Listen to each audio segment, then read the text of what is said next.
And I asked him, is it normal that it burns when I pee? And the doctor's like, it's a candle. I don't care what it does in your bathroom. Hey, guys, this is Conspiracy Brothers with Brian Aldridge and Adam Aldridge. That's the brothers part. And the conspiracies are the topics we bring you each week. Yes. This week, we've decided to expand our horizons a little bit, go into something that we know a little bit about. We're going to go professional wrestling. This one's not for the nerds. This one is not for the nerds. This is really cool people are interested in the wrestling stuff. Guys, what do they full of Riz? If you're full of Riz, no cap, you're going to love this. Yeah, you're going to come on in and you'll be like, oh, these unks know what they're talking about. Unks know ball. We know ball. So we're him. What we're going to talk about, here's the thing. Me and Adam, when we came up with the concept of this podcast, looking for ideas, we're like, you know what? There's just not enough documentaries, not enough podcasts about something from professional wrestling called the Montreal Screwjob. No, just not enough coverage of it. Probably, we're really going to inform a lot of people today. Now, look, if you want like insider information, that's not right. Not even close. Better people have talked about this. With closer to the source, like, so it's not like we're not like professional wrestler commentators breaking this comment. It's just the layman. Like if you're like if you've kind of heard of it, you'll be like, oh, I've heard of that, but more so for the witty banter between me and my brother. But we're going to talk today about the Montreal Screwjob. Before we get into that, yes. A couple of quick things. Let's let everyone know about who we are. I'm Brian Aldridge. I'm a stand-up comedian. If you're watching on YouTube, there's posters from some of my shows behind me. I've been at it for quite a while. I've worked with people like Dave Chappelle and Bill Burr and Bert Kreischer and Tom Segura, his wife. I opened for her. John Mulaney. I've been in a car with Lil Rel, who's done a movie with John Cena. So me and John Cena, basically best friends. That's exciting news. We started this podcast mostly 99% to have a creative project to work on together. We've always wanted to do that. But the other 1% is maybe to launch my stand-up comedy career into superstardom. I can see that happening. And just from the views on YouTube, it's starting to happen. My brother here, he's got some exciting news about a driving child. Oh, yes. My daughter, 16 years old now. She's got a permit. 16-year-old half Asian. Half Asian, 50%. She's driving now. Oh, no. And I made an executive decision to just go ahead and put that into the driver's ed class. Driver's ed. Let someone else take it. Someone else's problem. Yeah. I don't value life. I don't know if I'm telling tales out of school here, though. Oh, let's hear this. But my wife she took your daughter for like a... Yeah, she took her for a little ride around, yeah. And they both came back. They both came back, survived. It was great. We were over at the... She said she only had to take the wheel from her one time. Hey, Jesus took the wheel from her. Yes. So that's exciting news. Anything else going on? No, just being me, man. School's back, right? Yeah, school's back. Taking the kid, picking her up. How's that? The pickup line? It's about as fun as you would think it is. A lot of sitting. These parents are ambitious. They get their school doesn't get out till 2 p.m. Okay. And these people, like, sometimes I do deliveries beforehand. I'll drive by there, and I'll see like the first car lined up there around noon, before 2 p.m. Nice for a 2 p.m. pickup. Yeah, I did my time as the parent in the pickup line and drop off line. And it was the after school was the weirdest thing, because the first time I went to pick her up, school got out at 2:30, and I was like, "Ooh, I'm gonna be on top of this." It's like 2:10. Right. I'm like, I'm gonna be the first. I can't even see the school from where I'm. No, yeah, that's exactly how it goes. Drop off was maddening because like every once in a while you would have the kid and the parent. It's their turn, and there's a conversation. Ooh. And I'm like, well, hey, you wrap this up blocks away from the school. They got to text each other or something. Yeah. But no, so yeah, you got 2 more years to look forward to that? If everything goes well, this year and next year will be it. Nice. Maybe she'll drive herself to school next year. That's what I'm hoping for.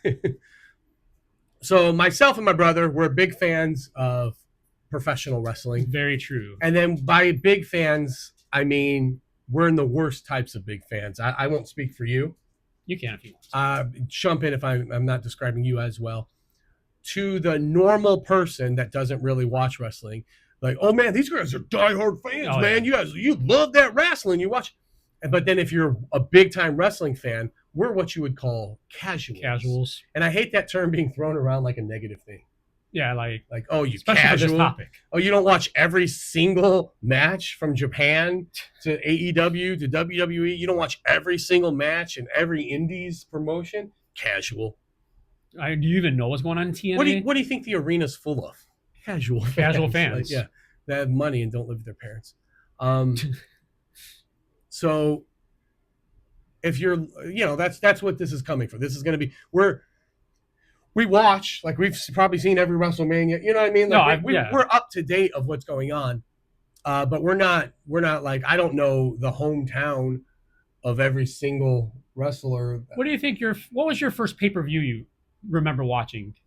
I know for a fact which one it was. I think I was about to say, I want to see if my memory is correct. I know for an absolute fact. It was the very first SummerSlam. SummerSlam 88. It was SummerSlam 88. It was $15. Yes.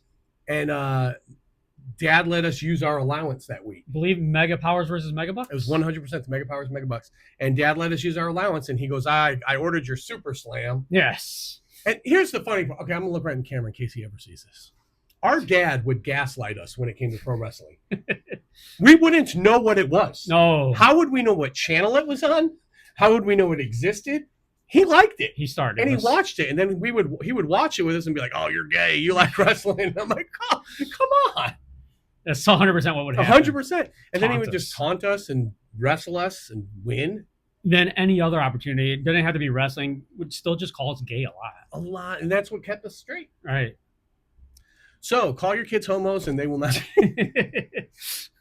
So we have 40 years of watching wrestling. Like you're 43. So you're 5-6 years old. Right. When we first start, I'm 6-7 years old when we first start watching. Yes, 80 years combined. That's almost 100 years. Almost 90 years. I went higher. Yeah. So we got like a century. Pretty much. All right. We've watched it. We're fine. We are wrestling fans. So but as far as conspiracies go, two ideas we were going to go with. The conspiracy of like the steroids, where the wrestlers on steroids and things like that. We didn't find that as captivating as the Montreal Screwjob, because with the Montreal Screwjob, even the people deepest in, other than those couple, are not sure about it. So that it lends itself to many guesses of what has happened, possible angles, yes. And so we thought that made for a more interesting story if we were going to do a professional wrestling conspiracy theory. We also toyed with the other one. I don't even want to, the Benoit stuff. Oh, yes. Yeah. So, but this is the one. This is the moon landing of conspiracy theories as far as wrestling is concerned. Yeah. So let's just dive right in, Adam, if you don't mind. Give us a history. We're going to go a little history of the Montreal Screwjob for some people that have lives, people that love them and don't watch as much wrestling. Okay. The Montreal Screwjob, also called the Montreal Incident, was a notorious professional wrestling incident where the outcome of major match was changed without one of the wrestlers being informed. Who were the two wrestlers in the match? The two wrestlers in this main event match for the Montreal Screwjob were Shawn Michaels, the Heartbreak Kid, okay, and Bret the Hitman Hart. And then, if I remember this correctly, these are the two top stars. Yes, easily, 100%. And then, at the time of this rivalry, it was clear cut at first, like Bret Hart was the guy, was the good guy. Yeah, and Shawn Michaels bad guy. But then Shawn Michaels started to win over the fans so much. By the time they're here, at this time, in the United States, Bret the Hitman Hart's the bad guy. In Canada, he's the good guy. Yeah, from Canada. He's from Canada. Okay. We should say. All right, go on. Also, so this is right before the Attitude Era and what might have helped start launching it into the Attitude Era. So this is what they called the new generation. So this is how you're talking about Shawn Michaels, the bad guy, starting to get liked. Okay. this was, once again, it was before the Attitude Era, so bad guys were bad guys. Yeah, yeah. But if you remember the Attitude Era, you started getting like NWO, DX, and those kind of personalities were actually cheered, even though they were so you're the bad guys. You're opening the door for what's called an anti-hero. Correct. And then obviously Stone Cold Steve Austin is the ultimate anti-hero. Okay. So that was one of the major, without the one person being informed of the possible or the change. So in order to screw Bret Hart over, it was a bitter conflict with his employer, WWF owner Vince McMahon. At the time, it occurred on November 9th, 1997, at the Survivor Series. Okay. And this was in Montreal. This pay-per-view took place in Montreal, Canada. Okay. Which is another reason why, so we're going to get into it a little more, but pre-telling why Bret Hart was so against losing this match and not wanting to drop the title because he was in his homeland of Canada. Okay. It was the Survivor Series pay-per-view produced by WWF, now WWE. During the WWE Championship match between Shawn Michaels and the champion Bret Hart, Vince McMahon was in charge of matches and storylines and the producer of the show. And a small number of WWF employees, most significantly the referee, covertly changed the predetermined outcome of the match. So obviously the referee knows. Yes. So in favor of Shawn Michaels, the screw job occurred without Hart's knowledge, causing him to lose the championship and his cool. Yeah. Hart took the incident as a personal insult because he did not wish to lose the title on home soil in Canada. He's from Calgary, Alberta, Canada. Yeah. Or do they go city? Do they go Alberta, Calgary? I've always heard it stated. I'm not sure, but I've heard it stated as Calgary, Alberta, Canada, as a personal insult. So the screw job has come into wrestling parlance. Hart would be the WWE champion from August 1997 until this, so roughly 4 months. Yeah. A week prior to the Survivor Series, Hart would be performed for the WWF since 1984. Was one of their longest, their longest tenured employee at the time. Well, and then they just had lost a few years prior. Hulk Hogan, Macho Man, some other people. Well, and then also isn't this in the realization that Vince can't afford his lifetime contract that he gave him? Correct. Yeah. Okay. So he kind of egged him like, "Hey, look, man, go reach out, see if you can." Yeah, he's saying like, "Hey, if you can go somewhere else, because I can't afford. I can't give you that number." Yeah. So he was trying to go to WCW. That was, like you said, he had the lifetime contract. He wanted whatever, and then WCW came knocking as they were stealing a lot of WWE employees at the time because they just had a boom with Ted Turner's money. Yeah. McMahon sought to prevent Hart from leaving the WWF as champion, but Hart was unwilling to lose to Michaels, with whom he had legitimate beef with in real life. Yeah. They did not like each other. I may be stepping on future things, but wasn't his idea, Bret Hart's idea, was he's like, sure, I'll lose the title tomorrow. Yes. I'll come into Monday Night Raw, I'll lose the title, and then they're just like, we don't believe you. Correct. And we can't take the chance of you going on WCW television with the belt. And there was a legitimate fear for that, right? Yes. Because didn't something else happen? Prior happened. There's a wrestler, she goes by Alundra Blaze or Medusa, had the WWE title, the women's title, right? Went on TV with it, drops it in a garbage can, trashes it. So there was a legitimate fear that Bret Hart might do this. And not only just with the title, though, but other times people had like handshake agreements at the time and not paper contracts. Ravishing Rick Rude, he appeared on Monday Night Raw, and then bam, went to Nitro. No, on the same night. On the same night, yes. Because one was pre-recorded. Lex Luger, he jumped ship like midweek. So there were there was valid concerns that they're like, no, we need you to do the business on this pay-per-view. So like I said, they had real life beef. They didn't like each other. So what Hart wanted to do was maybe even still lose that match, but maybe like interference. Let's do some disqualification. Just not lose the title. Yes. Okay. So then I guess I'll skip you ahead a little bit. Yeah. How does the match describe how the match ends?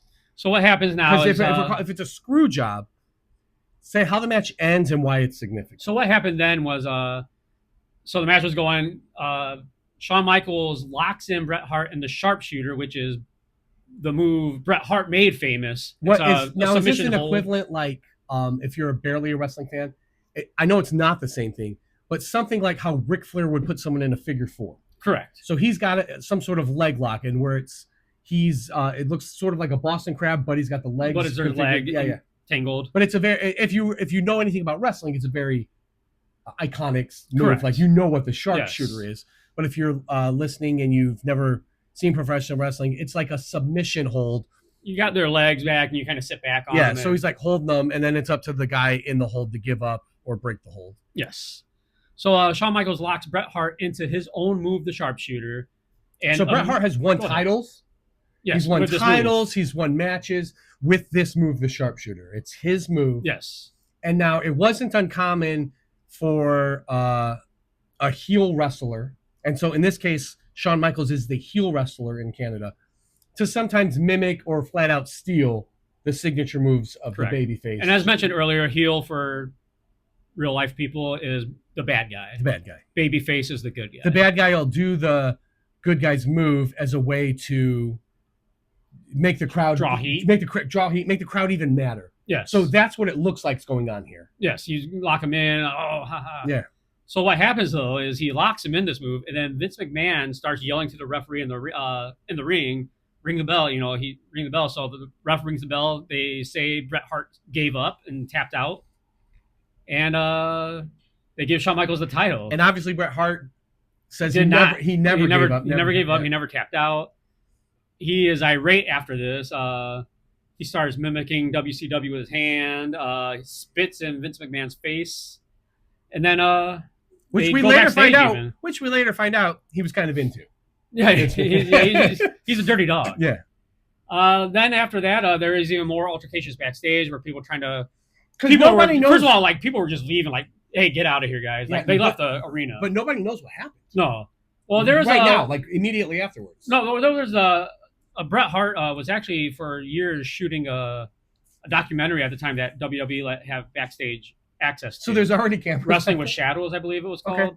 So there already is cameras backstage and everything? So there were some backstage. They didn't see what exactly happened, where Vince McMahon, from what stories say, tells Bret Hart, like, "Hey, you owe me one, have at it." Lets him just... Okay. And then Bret Hart just knocks him out, like, offs him up off his feet, knocks him out, black eye. Mm-hmm.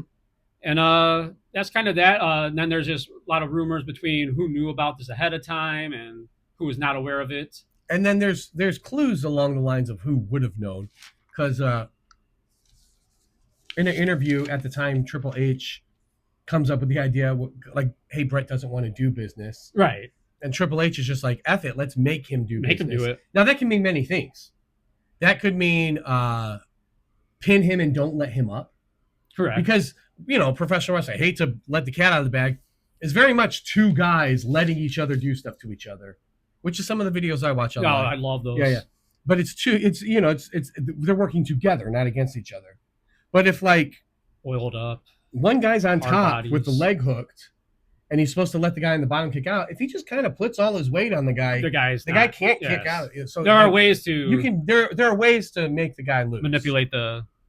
So that's kind of the background of the incident itself and what it entailed.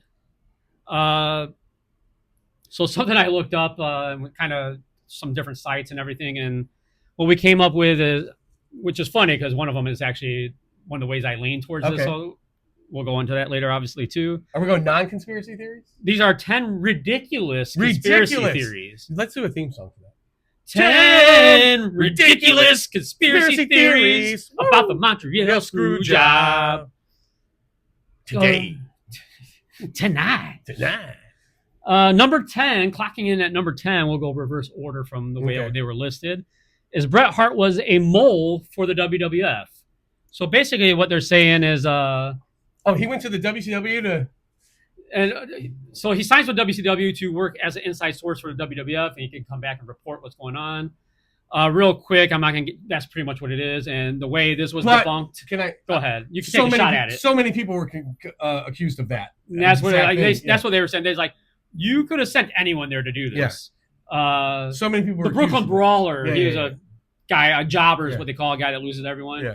You could have sent him over there. I think at the time they had Virgil, Vincent, or whatever they called him. The only thing that I could say was maybe if you send Bret Hart there, they trust him more. Okay, give him He's more higher information. up on the ladder. Maybe Yeah, he gets yeah. more info. Still, I'm not really He in on wasn't. that one. He was not getting as much information as Bill Goldberg. I'll say No. Oh, hey. You got Seuss is a here. dog. Just pet that dog. All right, let's give him a little pet here. All right, so number 9 on this list, Dave Meltzer. He's a journalist for wrestling. So okay, Dave Meltzer would be like if you're a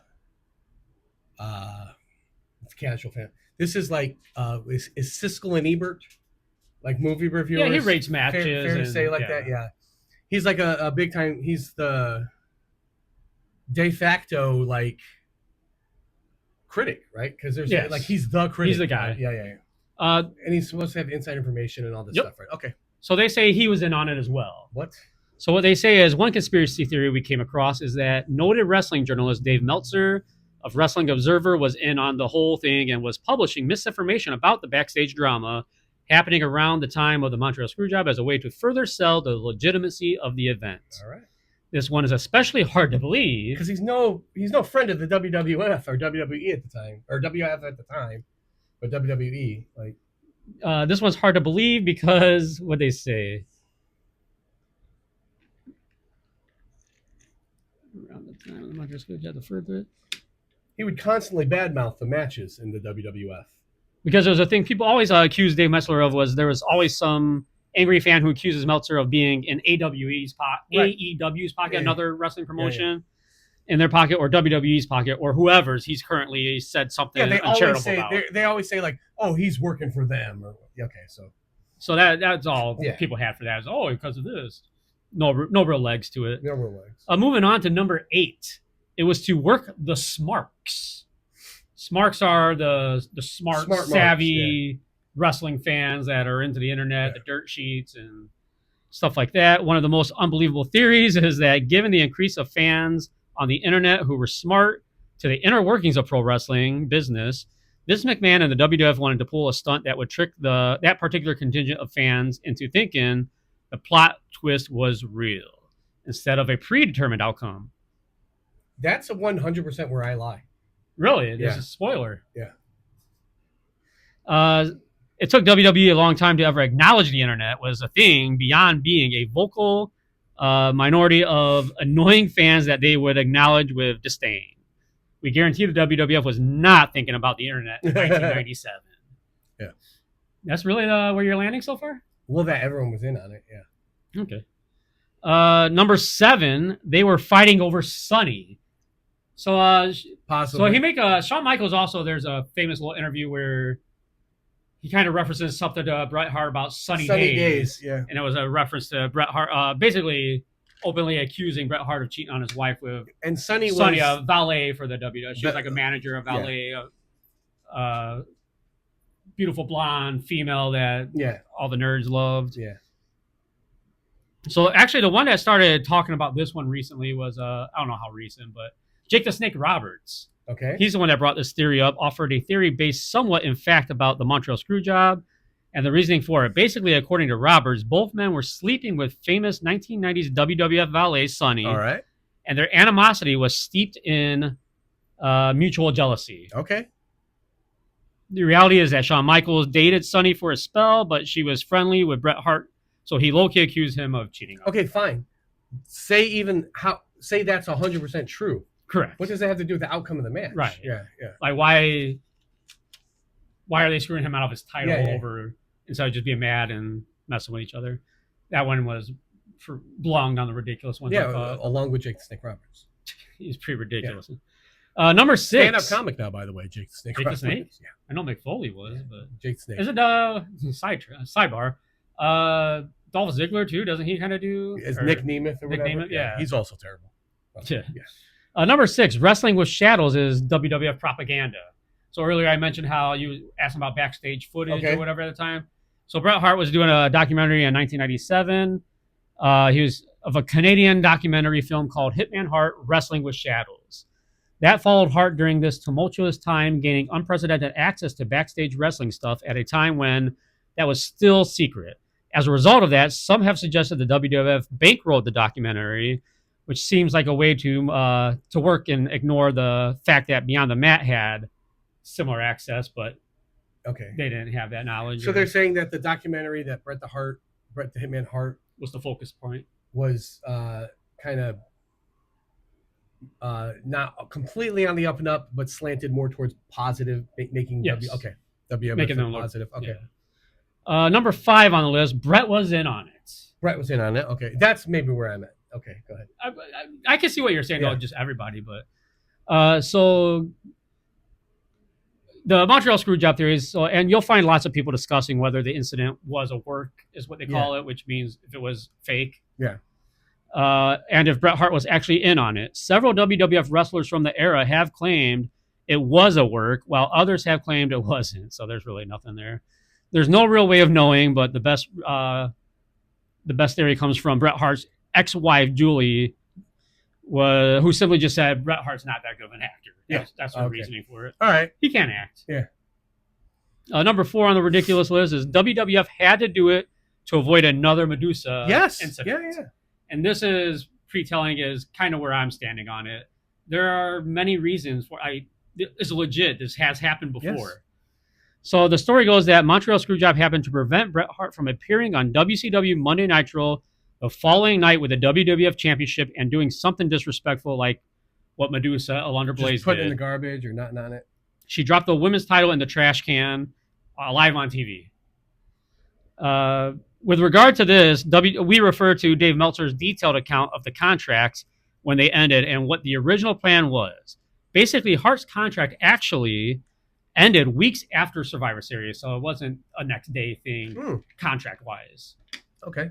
And legal precedents were establishing that the title belt were intellectual property of the WWF. Gotcha. So wasn't Bret Hart to just take? I don't know why. I mean, like I guess you could sue him if he did it. Yeah, he wouldn't be allowed to bring it up. Yeah. So that's the debunking of that possible theory. Number 3 was it was just to put Bret over, and what that means is make him popular, make him look good, put him over. We saw one theory that hypothesized that the Montreal Screwjob happened to create sympathy for Bret Hart while he was on his way to WCW and generate interest in WWF. For the companies could make lots of money off of it. We're not sure why WWF would care about helping WCW make money, though. Well, in case he stayed. Yeah, because they said his contract was if you go, if they knew that information, well, they would. So, it makes sense because he's now losing his like baby face thing. Like he's a half. Like in Canada, he's a good guy in Canada, bad guy in the. But if you can draw some sympathy, then maybe everyone, So number 2 on this list would be one I had never heard of, and I like it. I love it. The fact that you giggled before you read it. It's Vince McMahon and Shawn Michaels were lovers. I could see that. This one is a conspiracy theory that never gets old because it's so juicy. It's so juicy. Juicy. Vince McMahon and Shawn Michaels were allegedly secret lovers, and therefore McMahon pushed Michaels to the moon and gave him every opportunity at the expense of other wrestlers. Aside from some wrestlers in shoot interviews being extremely adamant about this, which I didn't know as well, there's no actual proof of this one. But some wrestlers are like, no, they were. No, they definitely were making out and double Dutch runners and stuff. But still, I don't see what that has to do with the end of the match. Yeah, no. Like why you could just put him over? You're the booker. Yeah. And then the number 1 on this list was it was part of an elaborate WWF angle, which maybe we'll read. Maybe this is where you're leaning, possibly. It's been suggested, as we've stated, that the screw job was intended to make Bret Hart the ultimate babyface. Yes. This theory takes the plan even further. Bret Hart would legitimately go to WCW, where his contract would last for 3 years.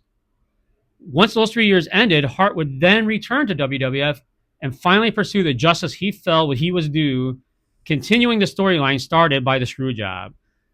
The way they're trying to debunk it possibly is that's ambitious, but it also feels like there are too many things that could go wrong by giving a star wrestler to the competition. Like Bill Goldberg kicking him in the face? That would be horrible. Yeah. Or just, what if he doesn't come back? Yeah. So you put all this money and this thought into him and he doesn't return. Not far-fetched, because hear me out. He's leaving anyway. Correct. So why not have a contingency plan in case he comes back, and then you have a storyline built in. Which, I mean, they still did. Which they did. It just took till, what, 2015? 15, 16. 10, 13, something like that. Yeah, when he came back and they continued. Yeah. Yeah. So that's that. So we've touched on some theories. Okay. 10 ridiculous ones possibly. But you know what one theory we haven't went with yet? I don't know. So there's it's taking over the world right now. Disco? AI. AI? AI. What does AI stand for? Allen Iverson? Also? Artificial intelligence. Artificial intelligence. And there's a little site you can go for some artificial intelligence. Like a new up-and-coming independent site? Maybe there's even a bit for it, and it goes a little like this. ChatGPT. ChatGPT. ChatGPT. ChatGPT. Sponsored by ChatGPT. Let us know. What does ChatGPT have to say about that? So what ChatGPT offers us is what I asked, was the WWF Montreal Screwjob real or a work? Which we discussed earlier means fake. Yeah. The Montreal Screwjob is almost universally regarded as a real, genuine double cross, not a work. Not a work.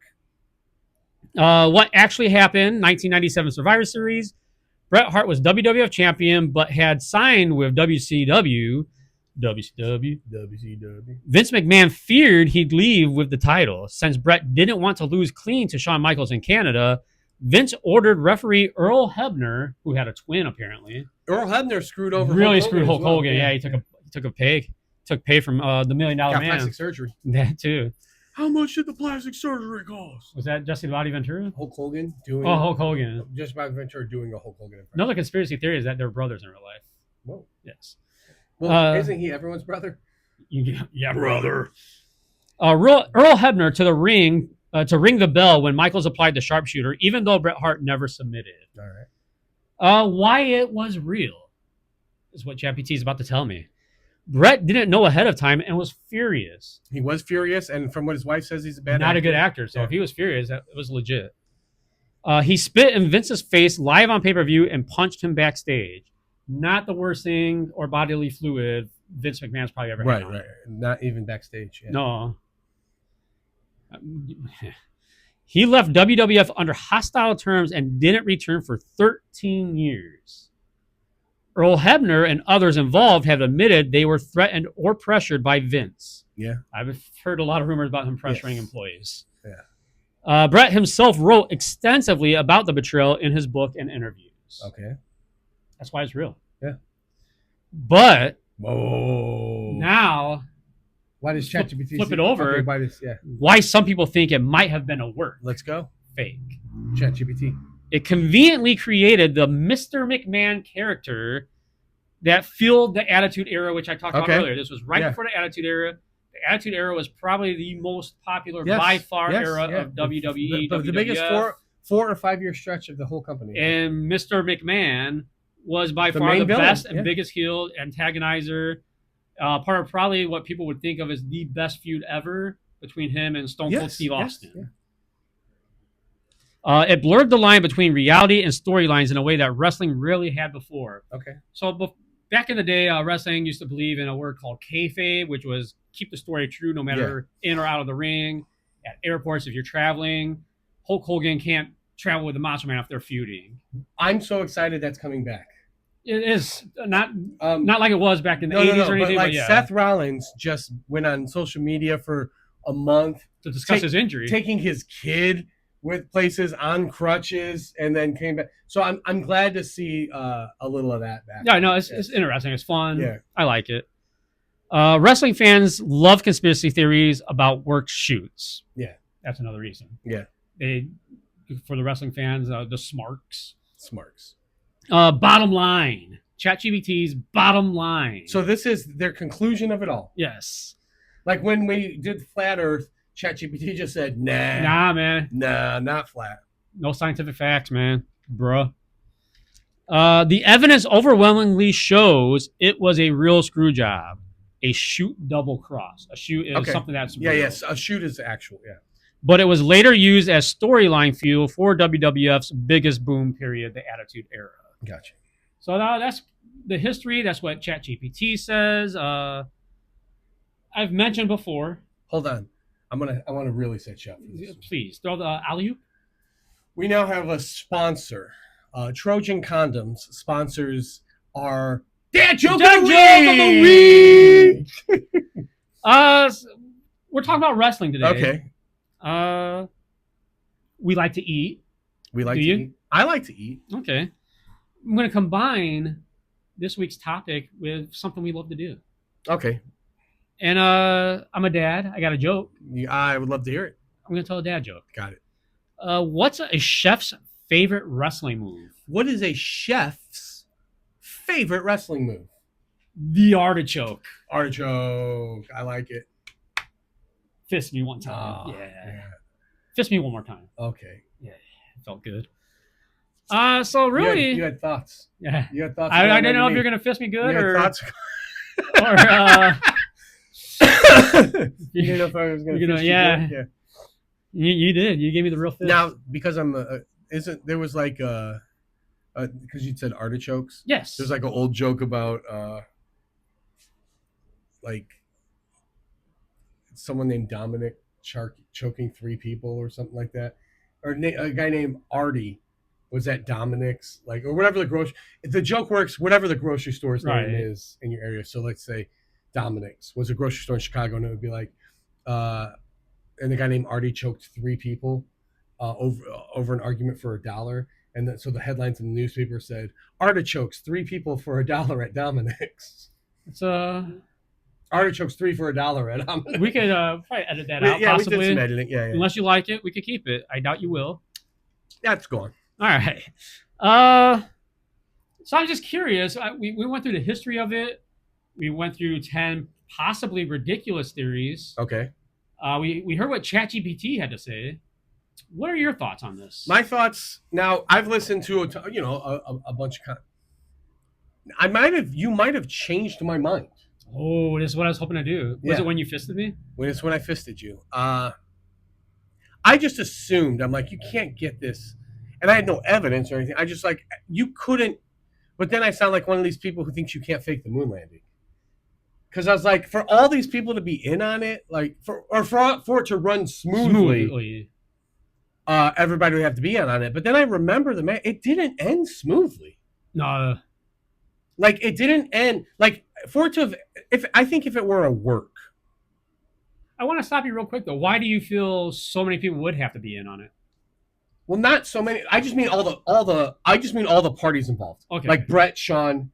But if it is. Like, it was, I guess my thing if you're saying it's a work, Bret has to be involved. That's okay. No, because I don't think anyone outside of what I'm saying. I guess it's whether or not Bret was involved. Okay. Yeah. Like, because I don't think everyone knew. I think nobody knew. You knew the 2 wrestlers, Vince, the ref. That's it. Yeah, really. I think what we all agree is the ref knew, because he has to know. Vince knew. Shawn knew. Hunter knew.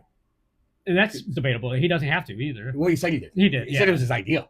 Oh, really? Yeah. Okay. And so I guess the debate is whether or not Bret knew, and I think that's the conspiracy. I think he did. That's the conspiracy. But I don't think anyone in the back knew. So what is the reasoning for you to think Bret was in on it, and why he would want to do this storyline? I don't think it. I think it was. He's like, you have to lose.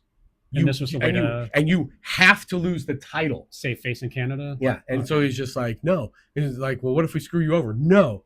And then there's like, hey, Bret, they're taking a pin 1, 2, 3, or we're screwing you over. And he's like, fine, screw me over.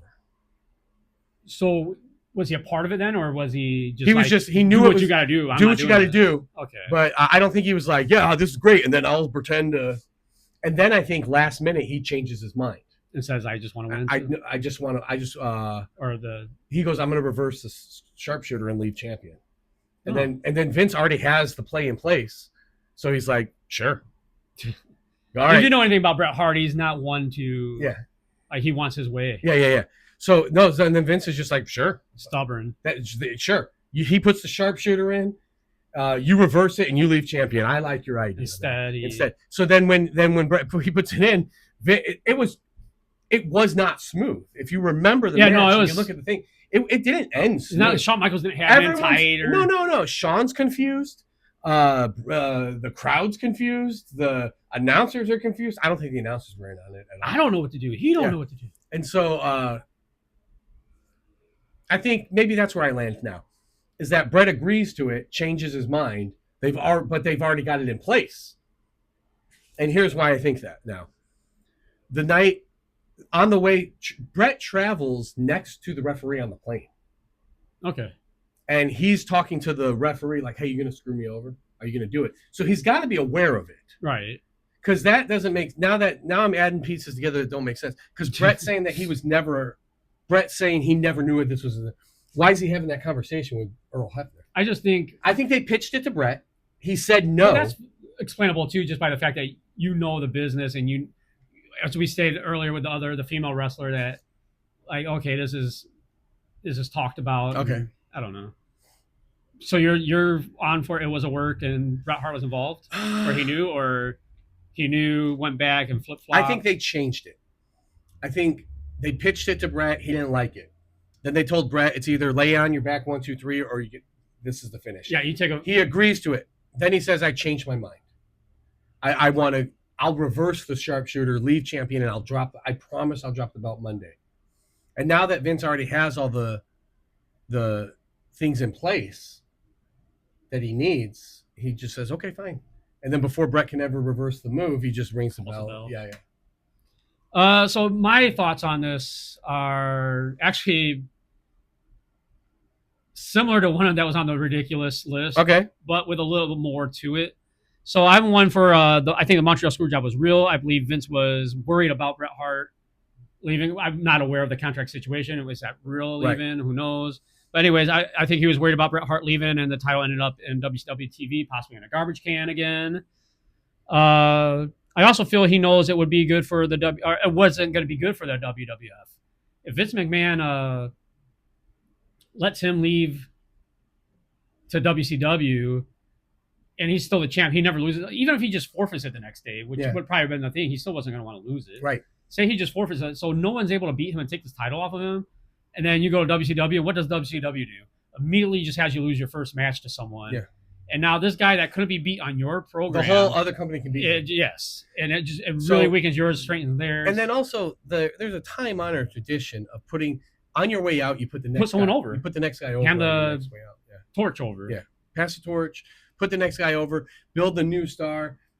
Someone notorious for not putting people over. Hulk Hogan even did it for the Ultimate Warrior. Yes, yeah. I mean, Bret Hart, he was in Canada. He kicked was out. Too good to do Hulk it. Hogan kicked out.